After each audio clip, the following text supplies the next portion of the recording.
Nation. It's because they go way over the line. We reported a church in Texas that was actually writing checks from the church to the local Republican Party. When asked about it, they said, oh, we thought we were subsidizing a golf tournament. Come on. People know what they're doing. Ministers know what their purpose is. If it's to talk about moral issues, you and I don't have a fight.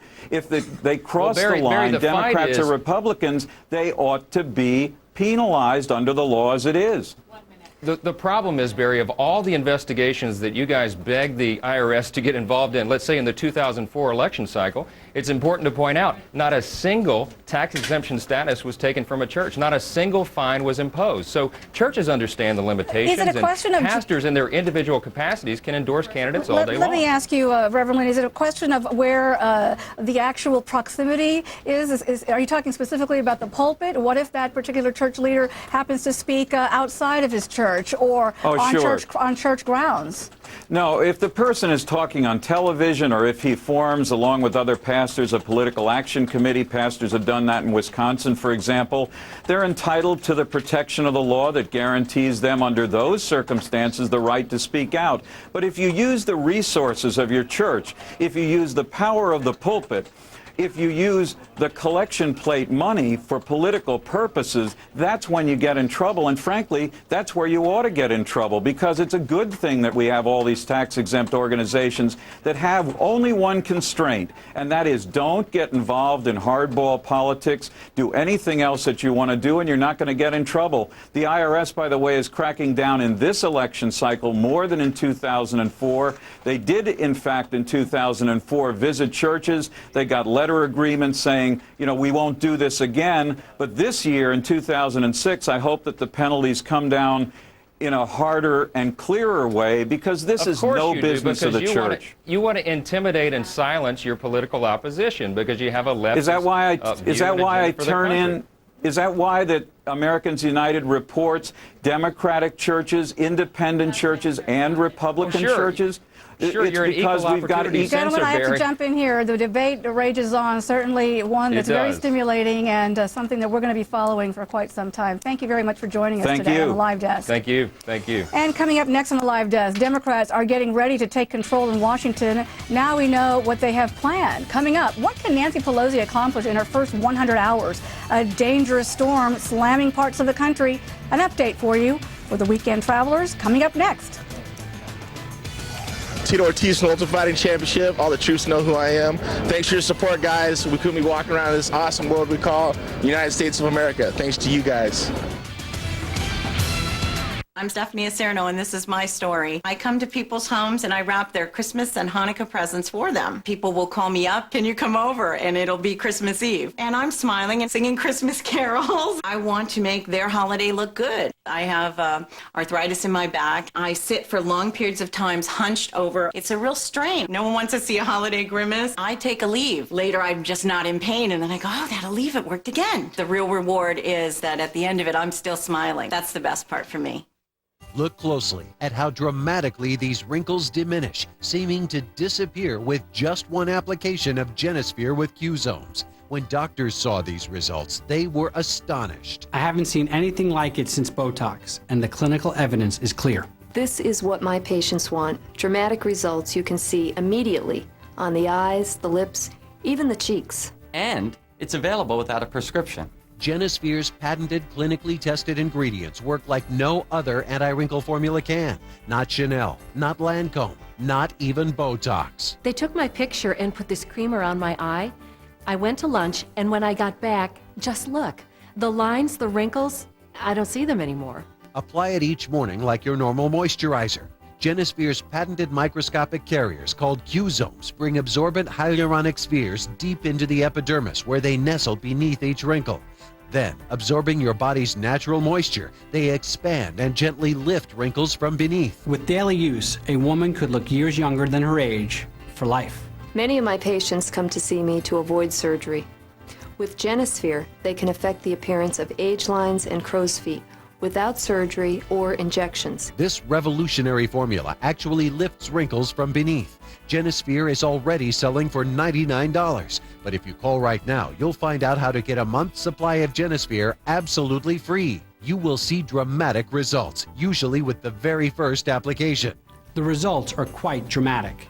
You see a difference with the very first application. Genisphere works because it's backed by real science with real results. Please do not delay. Introductory free supplies are limited. Call now for rush delivery. Call 1-800-711-5917. That's 1-800-711-5917. Learn how to get a 1-month supply of Genisphere at 1-800-711-5917. Hi, I'm Catherine Herridge. Right now, more than 7,000 women are serving in Iraq, many with honor and distinction. This Saturday at 4 Eastern, we'll go in depth and tell you the story of 27-year-old Dawn Halfaker, a West Point grad who led a platoon of military police in Bakuba, Iraq. She says it's a war that cannot be fought without women who often take on roles that are not part of their job description.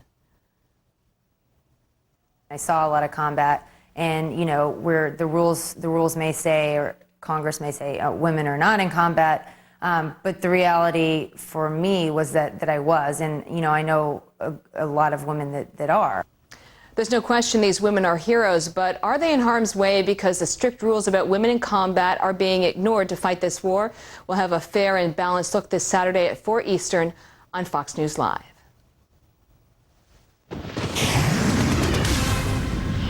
Hi there, I'm Janice Dean with your Foxcast. What a winter storm we have had over the past several days, and finally this would be the last day we're going to see this guy, and then he's going to push up into Canada, the cold front pushing out to sea. Then we're going to have to watch because we could see a developing low pressure system off that cold front.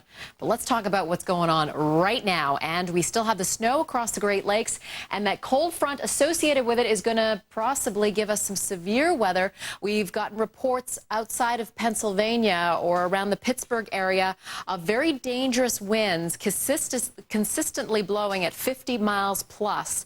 So we're going to see a lot of straight line wind damage as we head through the hours. We had tornado warnings earlier on around the Pittsburgh area, and that dangerous line continues to push through Pennsylvania. The snow continues to fly across portions of Michigan, Chicago tapering off, and they are now allowing some arrivals at Chicago's O'Hare, but some departures are still delayed. All departures still delayed. We'll keep you up to date on that situation. Traveling still very treacherous all up and down the I-95 corridor because of those severe storms, the possibility for thunderstorms, large hail, damaging winds, and tornadoes as we head through the afternoon hours anywhere from Raleigh up through Boston. And you can see that dangerous line going through central Pennsylvania right now.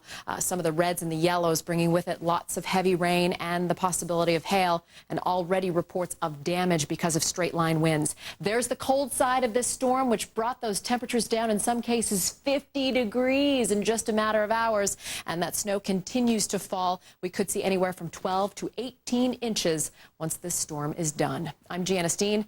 That's your Foxcast.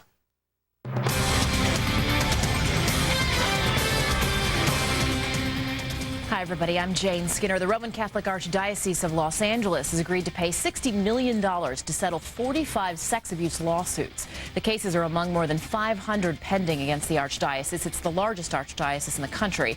Negotiations have been going on for at least a year. Well, safety violations are being blamed for a deadly underground explosion at a Kentucky mine back in May. Investigators say the violations include the use of an open flame torch near a leaky methane seal. They say the protective seal was poorly constructed and failed to meet federal guidelines. That blast killed 5 miners. In South Korea, a demonstration turned ugly over controversial new labor laws. Protesters in Seoul used big sticks to attack police, forcing them to retreat to their vehicles. The protests eventually were broken up when fire hoses were turned on the mobs. An estimated 3,000 angry workers had taken to the streets in front of the National Assembly building. And coming up in just about 25 minutes or so, right after the live desk panel, doctors always tell women, prenatal medical care is essential to assure a healthy baby. That's before the baby's born. But now new federal guidelines say women should start taking care of themselves before the baby is even conceived. Does that mean we should be eternally pre-pregnant? I'm Jane Skinner. We'll have that story in our next hour. Time now to send you back to Uma.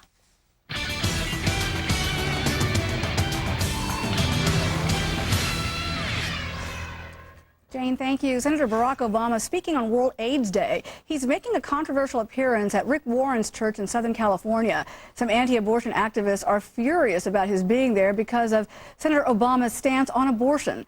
But the speech is going ahead as planned, and the senator may be more popular than ever before. What's going on here? Juan Williams is a Fox News political contributor, and Juan joins us now with some thoughts on Barack Obama's rock star status, it seems, in the Democratic Party.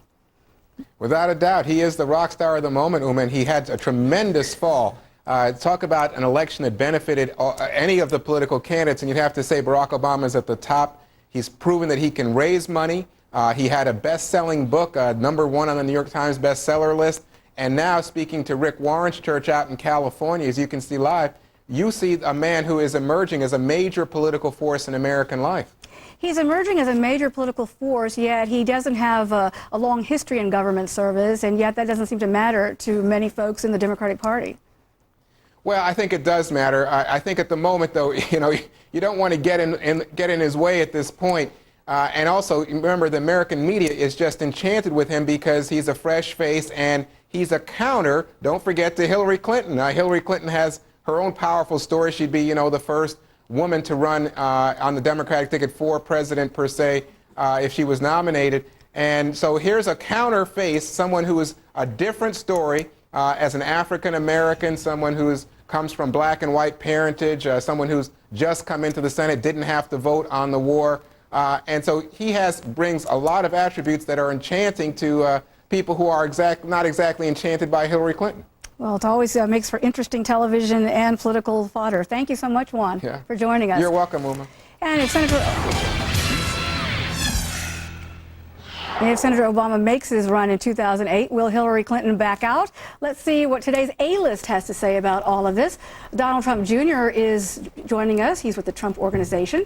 Carrie Lucas is the Vice President for Policy and Economics for the Independent Women's Forum. Laura Schwartz is a political analyst and former special assistant to President Clinton. And today's wild card, Judge Andrew Napolitano, our own Fox News senior judicial analyst, plus he co-hosts Brian and the Judge on Fox Radio, which airs 9 a.m. to noon Monday through Friday. As the wild card, the judge gets to free pass and is allowed to interrupt anyone at any time. Welcome. That could be dangerous. And that differs from normally how? Let's talk about the fact that Hillary Clinton and Barack Obama, will her star dim if he actually throws his hat into the presidential ring, Laura? No, and I think Hillary will really make her decision independent of Obama, period. And I think the more candidates for the Democrats in the ring, the better. It'd be great to show the American community that we've got a lot of people on the ticket that are all viable, people searching for solutions for our everyday problems in America. But Obama is a rock star, absolutely. When you help others, you help yourself. He proved that as he campaigned in the midterms this season. And, whenever you do a story about Obama, Hillary comes up. And so when there's a Hillary story, you talk about Obama. Now, I know the judge, you have a different viewpoint on all of this. Well, I do have a different viewpoint. The reason he's a rock star now is because he's a new face and he has such a small record. But when you look at the record, you will see a very, very left Democrat out of tune with what the American public wants. He was not there, as Juan Williams said, to vote on the war. But the things he has voted on are not the things that interest mainstream America. He voted against the tax cuts. He voted against Sam Alito to be on the Supreme Court. He voted to filibuster Sam Alito. He voted against getting rid of the estate tax. This is a left Democrat out of tune with the times. But to general America, how do you think they see an Obama candidacy? Well, I think that the American public is really just getting to know this guy, and there is, he's great. He has great positives, but a lot of people don't know much about him. And I think, as the judge was saying, as they learn more, I think they're going to be a little more concerned. Is this a man we really want to put in as commander-in-chief when he only has 2 years of experience in the Senate? It's I think that's going to be a lot of change. From the business community's perspective.